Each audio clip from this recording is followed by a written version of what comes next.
Oke, Assalamualaikum warahmatullahi wabarakatuh. Oke, pada pembelajaran kali ini kita akan belajar bagaimana sih caranya menyajikan data tunggal ke dalam tabel distribusi frekuensi, ya. Sebagai contoh ini, ya. Ada data tentang nilai ujian matematika dari 80 siswa, ya. Ada yang nilainya 87, 82 dan seterusnya, ya, sampai yang terakhir ini yang mendapat nilai 75, ya.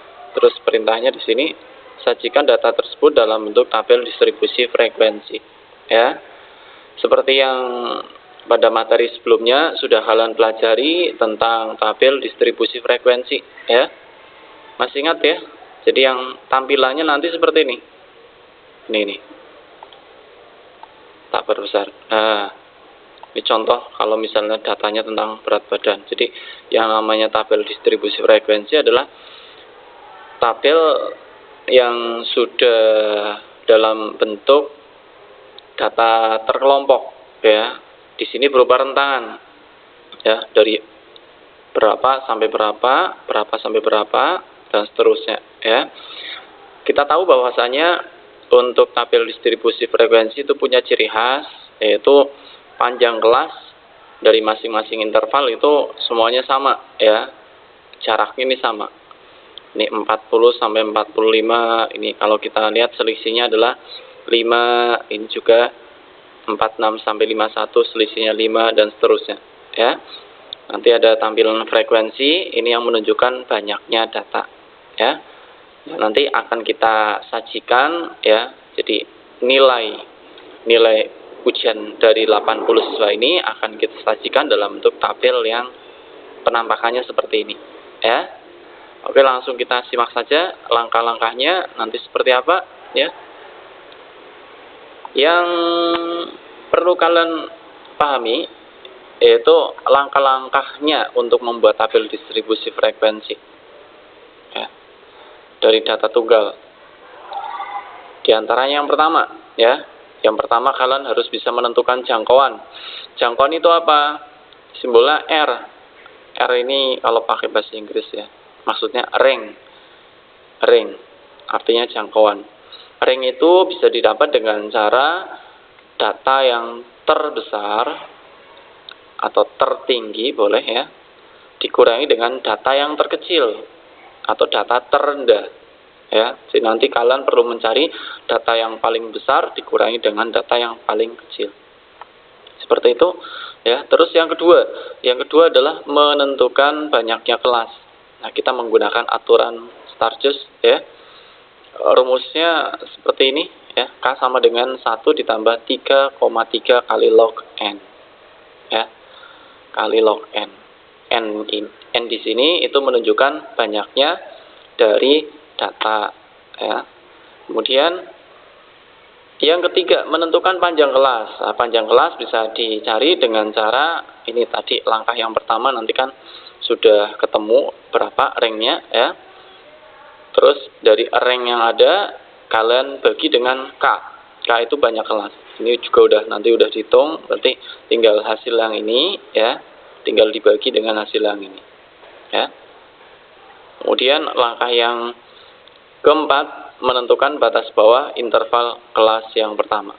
Ya, masih ingat, ya, batas bawah interval kelas itu yang di bagian tabel kolom interval yang sebelah kiri, ya. Itu yang namanya batas bawah interval kelas yang pertama. Nah, kalau yang pertama berarti yang paling atas sendiri, ya.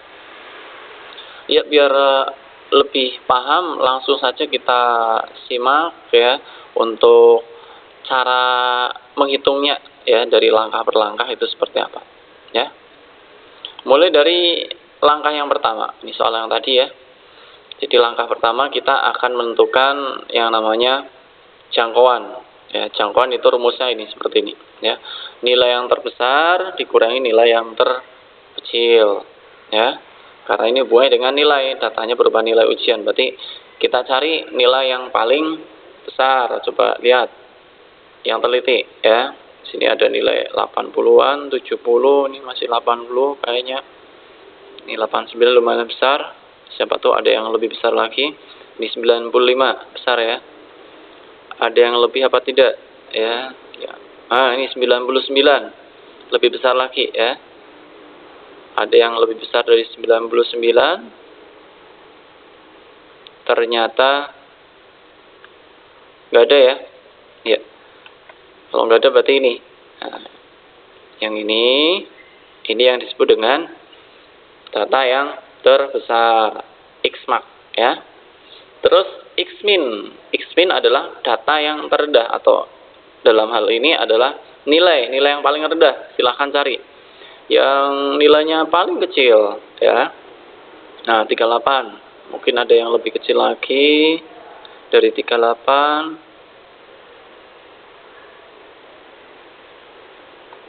Silahkan diurutkan ya. Ini 35 ya. Mbok ada yang lebih kecil dari 35? Kayaknya nggak ada ya. Nah, ini berarti ketemu ya. Ini adalah data yang terkecil atau X-min-nya. Nah, berarti sekarang kita bisa ngitung ya. Kita hitung saja ya, sama dengan data yang nilai yang tertinggi adalah 99. Terus kalian kurangi dengan nilai yang terendah 35. Langsung dihitung, ketemunya berapa? 64 ya. Ketemu ya ini jangkauannya. Nah, terus langkah yang kedua. Langkah yang kedua kita akan menentukan banyak kelas ya, akan mencari berapakah banyak kelasnya. Nah, dengan aturan yang namanya aturan Sturges, kita gunakan rumus yang seperti ini ya. Caranya adalah kita pakai rumus ini ya, berarti ini sama dengan 1 ya, 1 kemudian ditambah 3,3 kita kalikan dengan log n. Nah, n ini menunjukkan apa? N ini menunjukkan banyaknya data ya. Ini datanya, data nilainya ada berapa? Udah ada keterangannya ya, 80 siswa. Nah, berarti ini datanya semuanya ada 80. Kalau nggak percaya dihitung lagi aja ya. 1, 2, 3, 4, 5, 6, 7, 8, 9, 10. 1, 2, 3, 4, 5, 6, 7, 8 ya. Sini ya 8, sananya 10 ya, berarti 84 ya. Ya, berarti dikalikan dengan log 80. Nah, terus kalau sudah, tinggal kita cari sama dengan yang dihitung dulu yang mana? Yang dihitung dulu tentunya yang ini, logaritmanya dulu. Berarti yang ini kita biarkan dulu ya. 1 ditambah 3,3, jangan kalian hitung dulu ya. Saya salin di sini 1 tambah 3,3. Nanti dikalikan dengan kita hitung dulu log 80. Log 80 ngitungnya bagaimana? Ya. Untuk ngitung log 80 nanti kalian bisa menggunakan kalkulator ya, kalkulator yang ada logaritmanya ya. Bisa juga menggunakan fasilitas yang ada di Android. Misalnya saya pakai ini kalkulator ya. Kita akan menentukan log dari 80. Kita cari logaritmanya ya. Oh ya, untuk simbol logaritma nanti tergantung dari jenis kalkulatornya ya. Ada yang mungkin harus diketik lognya dulu, pencet tombol log baru 80-nya. Ada juga yang 80 baru log. Kalau punya saya ini ketik angka dulu baru pencet log. Nah, ini ketemu ya. Ternyata logaritma dari 80 adalah 1,90308,9 dan seterusnya ya. Nah, kita bulatkan saja ya. Kita ambil satu tempat desimal saja, 1,9 ya. 1,9. Berarti kita bisa nuliskan di sini ya, 1,9. Nah, setelah ketemu yang dihitung lagi, ini perkaliannya ya. Bingung nggak dengan titik? Kalau bingung saya tulis sekali saja ya. Jadi yang harus kalian hitung lagi, jangan ditambahkan ya, nanti penjumlahan dengan angka satunya nanti terakhiran Ya, terakhir. Sekarang kita kalikan, ya. Kita harus mengalikan 3,3 dikalikan 1,9. Ayo berapa? Iya, pinter ya. Sudah ada yang jawab. Cepat banget ngitungnya ya. Hasilnya berapa? 6,27. Ya. Terus kita tambahkan 1 ditambah 6,27 berapa yo? Iya, betul lagi ya. 6,27. Sorry 6,27 lah. 7,27 ya. Ini tambah ini 7,27. Nah, sudah kita dapatkan ya hasilnya. Jadi banyaknya kelas adalah 7,27. Ya, nanti ini hasil ini boleh kita bulatkan. Lah untuk aturan pembulatan dalam statistika nanti boleh pembulatan ke bawah, boleh juga pembulatan ke atas. Nah, ini kalau pembulatan ke bawah ini jadi angka 7 ya. Jadi angka 7, kalau pembulatan ke atas ini berubah jadi angka 8 ya. Tapi nanti kita pilih yang kira-kira memenuhi persyaratan, semua data yang ada di sini bisa masuk semua ya. Nanti kita pilih yang 7 atau 8 ya. Berikutnya kalau sudah kita tinggal ke langkah yang ketiga. Ya, langkah yang ketiga adalah menentukan panjang kelas. Panjang kelas bisa dihitung dengan cara ring. Ringnya 64 ya. 64 kita bagi saja dengan K. K-nya adalah 7,27. 7,27. Ya, kita bagi ya. Coba silahkan dibagi, ayo. Buruan dihitung. Loadingnya yang bantar. Berapa ayo? Iya, sudah ada yang jawab. Pinter sekali. Hasilnya 8,8 ya. Hasilnya 8,8. Hasil pembulatan ya. Desimal di belakang 8 masih banyak ya. 8,8 ya. Nah, nanti ini bisa dibulatkan ya panjang kelasnya. Ini bisa pembulatan ke bawah. Kalau ke bawah berarti turunnya banyak banget ya. Jadi 8. Kalau pembulatan ke atas jadi angka 9 ya. Tapi nanti mending kita pilih yang pembulatan ke atas saja ya, karena ini cenderung dekat sekali dengan angka 9. Ya, kalau sudah langkah yang keempat. Langkah yang keempat adalah menentukan batas bawah interval kelas yang pertama ya, simbolnya BB1. Nah, untuk batas bawah interval kelas pertama ini ya, cara yang paling gampang adalah ngambil dari nilai yang terendah ya. Berapakah nilai yang terendah? Ini tadi ya, 35. Nah, ini kita jadikan sebagai batas bawah interval kelas yang pertama. Sudah selesai deh ya. Jadi sudah kita kerjakan dari langkah yang pertama sampai langkah yang keempat ya. Berarti bisa kita simpulkan ya. Kesimpulannya ya, nanti kita harus membuat tabel ya, dengan ketentuan-ketentuan yang ini ya. Misalnya ketentuan yang pertama ini. Ketentuan yang pertama adalah batas bawah kelas pertamanya adalah 35 ya. Ini ketentuan yang pertama. Terus ketentuan yang kedua, panjang kelasnya 8,8. Nanti kita bulatkan ya. Kemudian banyak kelasnya. Tadi pembulatannya gimana? 7,27 bisa 7 bisa 8 ya. Terus jangkauannya jangan lupa ya, ini ada data yang tertinggi dengan data yang terendah, ini harus bisa masuk semua ke dalam tabel ya. Langsung kita buat tabelnya saja ya. Tadi kesimpulannya ya seperti ini ya. Jadi batas bawah yang pertama 35, panjang kelasnya 8,8 ya. Ini kita bulatkan saja. Ini nanti bisa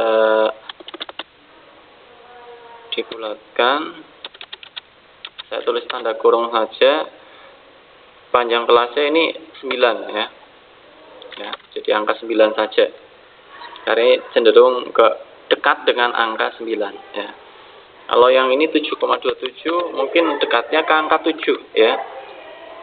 Dekat ke angka 7. Tapi nanti kalau 7 karena ini kalau dibulatkan ke bawah kan berarti ada yang hilang, ya. Kalau datanya nanti nggak bisa masuk, ya kamu terpaksanya harus milih yang 8, ya, pembulatan ke atas naik, ya. Jadi memang dalam statistika, ya, itu pembulatannya fleksibel. Saya kasih tanda merah saja, ya. Ini tadi juga bisa 7 atau D8. Nah, ini. Nah, ini ketentuan yang akan kita buat, ya, untuk tabel distribusi frekuensinya. Jadi kita menggunakan ketentuan ini, ya. Kita selesaikan saja untuk tabelnya. Kita berarti harus buat tabel, ya. Tabel dengan ketentuan ini, dan ini, ya. Saya copy saja ini ketentuannya. Saya menggunakan sebentar.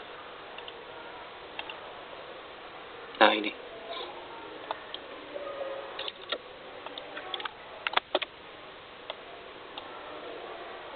Ya, kita buat saja tabel distribusi frekuensinya, ya. Ketentuan yang harus kita pakai 3 ini, ya, 3 hal ini, ya. Mulai dari yang pertama, ya, batas bawah kelas yang pertama, ya. Jadi saya sudah membuat 2 kolom. Kolom yang pertama adalah kolom interval karena berupa nilai, ya. Saya tulis di nanti berapa sampai berapa dan seterusnya, ya.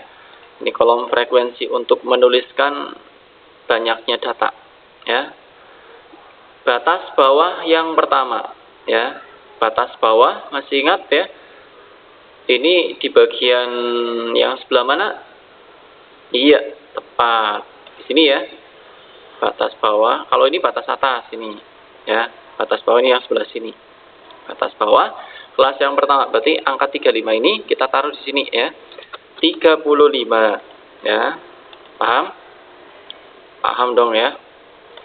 Lanjut berikutnya, panjang kelasnya. Panjang kelasnya ini 9, ya. Tadi 8,8 tapi saya bulatkan, sudah kita sepakati jadi angka 9 saja, naik ke atas karena dekat dengan angka 9, ya.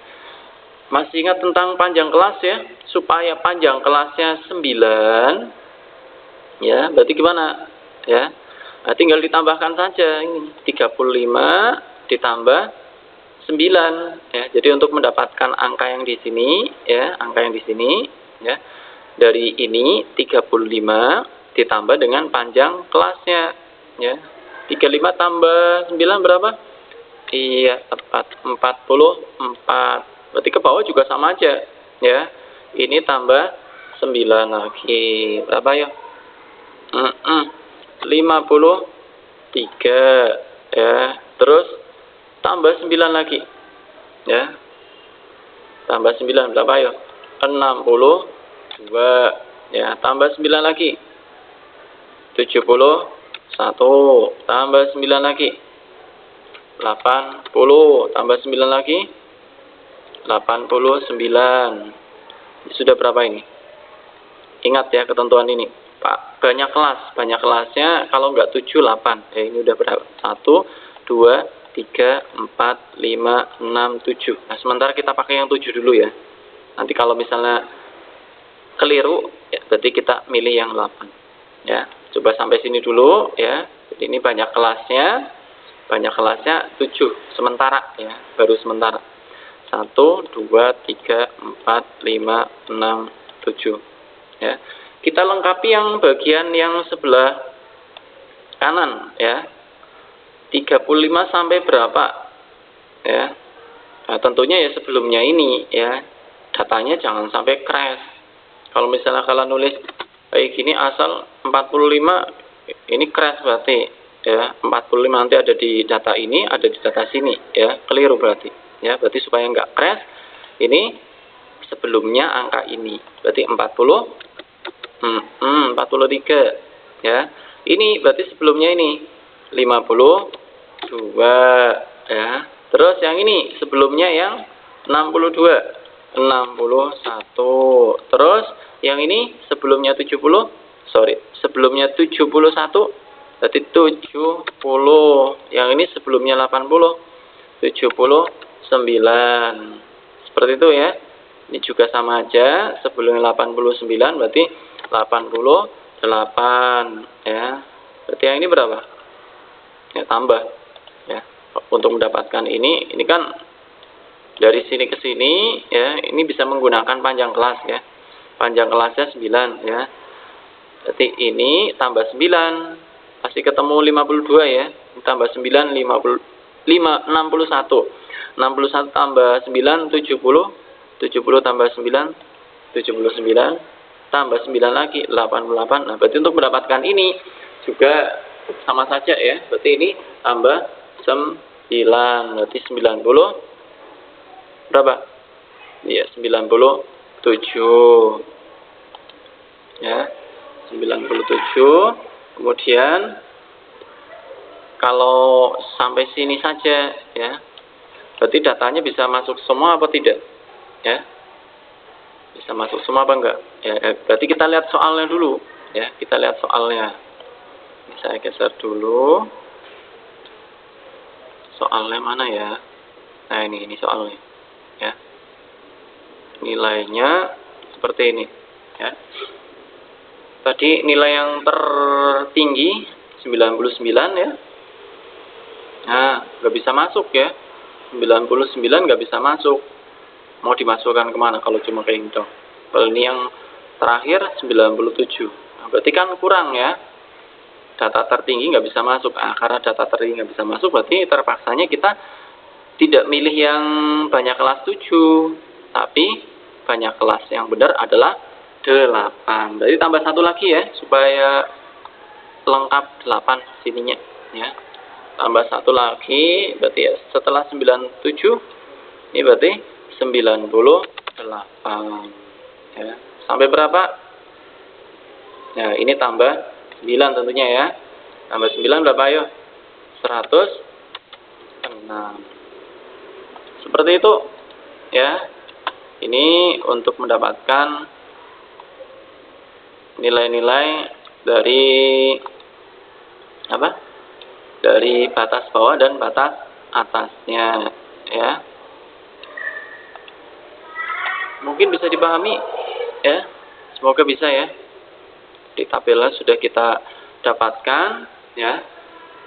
Kalau sudah kita dapatkan, berarti langkah berikutnya tinggal kita masukkan ya. Data ini akan kita masukkan satu per satu. Nah, untuk memasukkannya nanti kita perlu tabel perlu kolom tambahan untuk membantu menginput masing-masing dari data nilai ini ya. Nah, kolom bantunya biasanya wujudnya ini kayak kalian ngitung voting ya, menggunakan ilmu yang namanya turus ya. Turus itu apa ya? Turus itu kayak menghitung voting lah. Kalau kalian pernah melakukan pemilihan ketua kelas ya, hitungnya seperti apa kan, dihitung satu persatu. Nah, kita gunakan fasilitas mirip seperti ngitung voting, itu menggunakan turus, namanya turus ya. Ini saya copy saja. Kita nanti akan menggunakan tabel ini.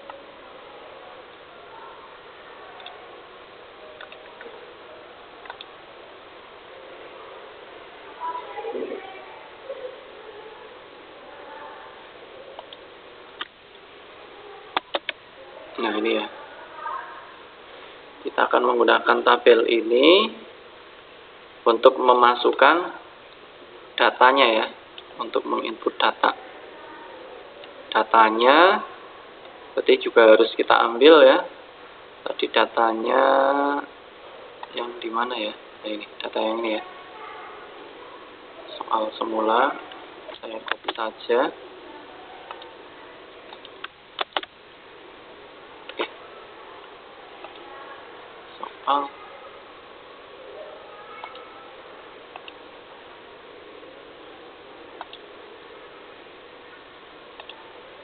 sebentar, ini agak, nah ini kita sandingkan soalnya dengan tabel biar nanti inputnya gampang.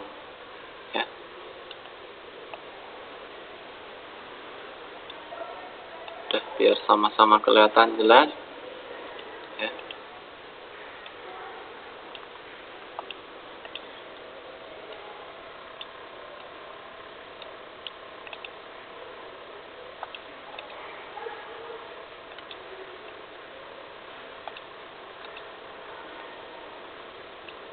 Ya, kita input satu persatu ya. Kita belajar ngitung terus atau kayak ngitung voting ya. Caranya yang pertama ini. Kita mulai dari data yang pertama, 87. 87 akan kita masukkan ke kelas yang mana? Ya. Masukkan ke kelas mana? Ayo, kita cari ya. Interval yang cocok untuk 87. Berarti di sini ya, 80 sampai 88. Nah, terus ini ngitung kayak voting ini. Nah, berarti coret 1, dapat 1 ya. Terus yang berikutnya, tadi ini sudah ya. Ini sudah.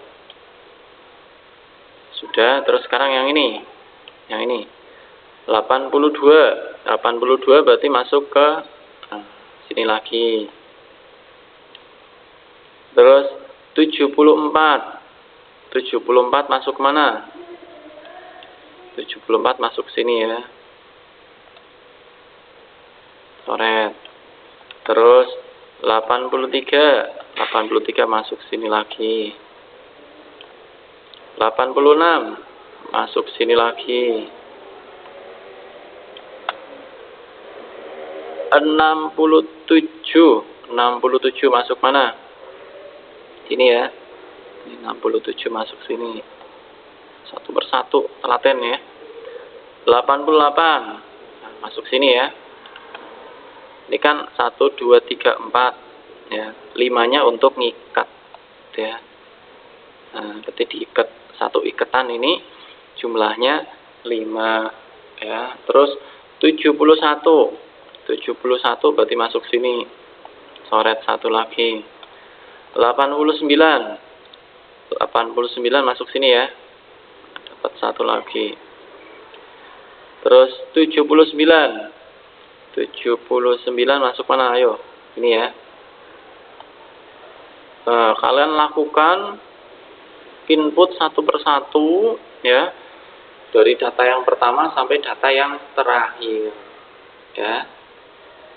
Sampai nanti nilai dari 80 siswa ini bisa masuk semuanya ke dalam torus ini ya. Yang jelas nanti torus ini nanti diterjemahkan ke dalam frekuensi ya. Contoh kalau misalnya udah selesai ya. Ini kalau contohnya udah selesai.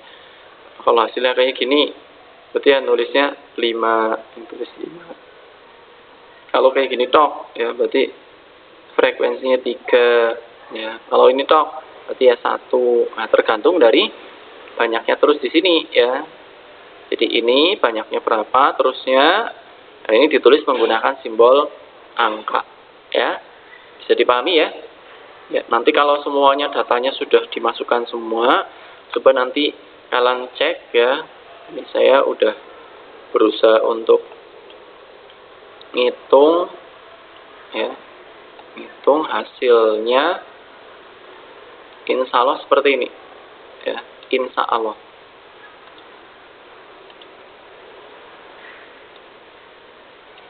Nah ini nah, nanti kalian cek kembali ya, apakah nanti data yang ini ketika dimasukkan terusnya yang ini jumlahnya 3 atau enggak ya. Ini jumlahnya 3 apa enggak ya. Sementara ini ya, biar nanti kamu ngecek kembali. Nanti kalau semuanya hasil saya ada perbedaan dengan punyamu ya, yang mungkin punya saya yang salah atau mungkin punya kalian yang salah ya. Yang jelas kalau ini dijumlah, ini jumlahnya harusnya ya 80 totalnya ya. Kalau jumlahnya tidak 80 berarti ada data yang belum dimasukkan ya. Itu saya kira itu untuk penjelasan bagaimana cara membuat tabel distribusi frekuensi ya dari data ya, data yang wujudnya data tunggal seperti ini ya. Data tunggal yang masih berdiri sendiri akan kita ubah ke dalam tabel yang seperti ini ya. Saya kira itu ya. Nanti kalau misalnya ada pertanyaan, kalian bisa menghubungi saya via chat ya. Saya kira itu yang bisa saya sampaikan ya. Ada kurangnya mohon maaf. Assalamualaikum warahmatullahi wabarakatuh.